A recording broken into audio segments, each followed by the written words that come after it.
اور کاش تم اس وقت کی کیفیت دیکھو جب فرشتے کافروں کی جانیں نکالتے ہیں کہ ان کے چہروں اور پیٹھوں پر مارتے جاتے ہیں اور کہتے ہیں اب آگ کے عذاب کا مزہ چکھو۔ یہ ان اعمال کی سزا ہے جو تمہارے ہاتھوں نے آگے بھیجی ہیں، اور یہ جان رکھو کہ اللہ بندوں پر ظلم نہیں کرتا۔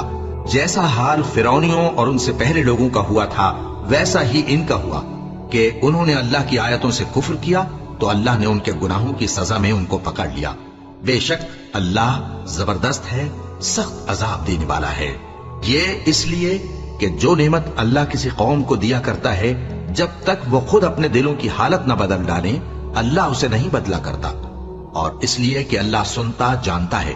جیسا حال فرعونیوں اور ان سے پہلے لوگوں کا ہوا تھا ویسا ہی ان کا ہوا۔ انہوں نے اپنے پروردگار کی آیتوں کو جھٹلایا تو ہم نے ان کو ان کے گناہوں کے سبب ہلاک کر ڈالا اور فرعونیوں کو ڈبو دیا، اور وہ سب ظالم تھے۔